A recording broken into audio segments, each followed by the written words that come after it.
Halo, selamat datang kembali dan selamat bergabung di channel YouTube Pro Study. Terima kasih buat kalian yang sudah bersedia untuk menonton video ini. Pada kesempatan ini, aku akan membahas tentang cara menyelesaikan soal dari materi efek Doppler. Soalnya sudah ada seperti ini. Suatu sumber bunyi bergerak relatif terhadap pendengar atau pengamat yang diam. Apabila cepat rambat bunyi di udara sebesar 325 meter per sekon dan kecepatan sumber bunyi sebesar 25 meter per sekon, perbandingan antara frekuensi yang diterima pendengar pada saat sumber bunyi mendekati dan menjauhi adalah. Sebelum kita masuk ke penyelesaiannya, kita harus pahami dulu apa yang diketahui dan apa yang harus ditanyakan.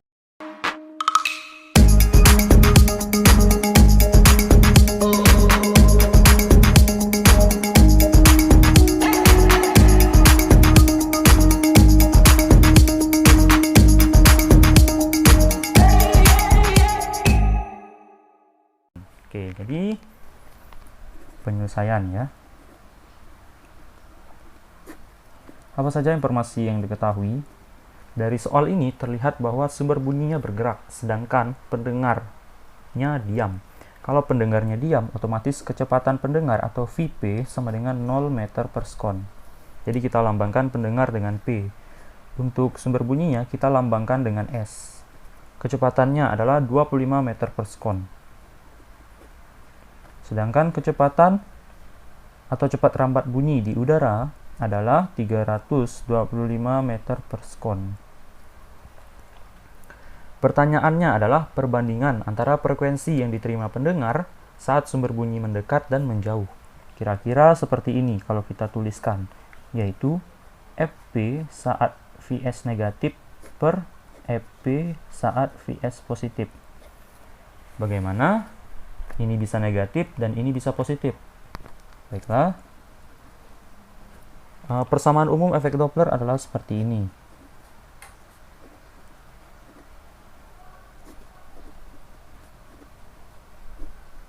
Dalam hal ini, Fs adalah frekuensi sumber bunyinya. Kapan kita menggunakan plus, kapan kita menggunakan minus. Analoginya seperti ini. Misalnya ada dua objek ya. Ya, pasti ada dua objek kalau dalam materi efek Doppler, yaitu pengamat atau pendengar dan sumber bunyi. Anggap saja ini garis bilangan, ini kecepatan. Jadi kecepatan pengamat dan kecepatan sumber bunyi. Ketika sumber bunyi mendekati pengamat, berarti tanda panahnya mendekati P. Itu artinya tandanya negatif, Ps negatif. Ketika sumber bunyi menjauhi pengamat, kebalikannya ya, berarti kecepatannya positif. Nah, itu S. Sedangkan kalau P, ya ingat saja PS atau PlayStation. Ketika pengamat mendekati sumber bunyi, tanda panahnya menuju ke S. Berarti tandanya positif, Vp positif. Sedangkan ketika pengamatnya menjauhi sumber bunyi, maka tandanya negatif.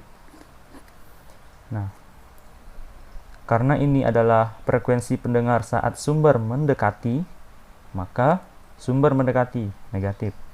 Ini sumber menjauhi positif. Oke, kita hitung yang bagian atas terlebih dahulu ya. Nah, V-nya adalah 325 ditambah 0 ya. Vp 0. Jadi bisa tambah, bisa juga kurang. Karena kan sama aja, ditambah 0 atau dikurang 0.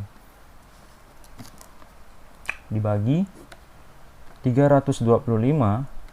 Nah, karena kita ingin menghitung yang atas dulu, saat sumber mendekati pengamat, maka kita gunakan tanda negatif. Vs-nya adalah 25 dikali Fs. Fs-nya kita tulis Fs saja karena tidak diketahui. Maka Fp sama dengan 325 per hasil pengurangan ini adalah 300 Fs. Ini hasil yang pertama. Selanjutnya kita hitung yang bagian bawah ini. Rumusnya sama, hanya bedanya tadi kita menggunakan tanda negatif, sekarang kita menggunakan tanda positif. Kenapa? Karena sumber bunyinya menjauhi pengamat. Jadi tandanya positif. Berarti yang atasnya tetap sama 325, yang bawahnya adalah 325 ditambah 25. Jadi hanya beda tanda saja. Maka ini adalah 325 per 350 fs 2. Nah, kedua hasil ini kita bandingkan. Kita bandingkan ya. Fp1 per Fp2 sama dengan, nah, hasil yang pertama ini 325 per 300 per itu kan sama saja dengan pembagian bagi yang ini kan. Oh ya, ini ada fs juga ya. 325 per 350 fs sama dengan, kita ubah pembagian menjadi perkalian, maka yang ini dibalik karena tandanya berubah. Nah, oh ya, fs-nya di bawah. Lihat, ini bisa dicoret sehingga tersisa 350 per 300. Nolnya bisa kita coret sehingga tersisa 35 per 30. Maka nilai terkecil, atau kita sederhanakan lagi menjadi ini dibagi 5, bawah juga dibagi 5, 35 dibagi 5, 7, 30 dibagi 5, 6. Atau 7 banding 6. Nah, seperti itulah cara menyelesaikan soal efek Doppler ini tadi. Jika kamu punya pertanyaan, silahkan tuliskan di kolom komentar. Sekian dan terima kasih. Mohon maaf jika ada kekurangan. Salam pendidikan.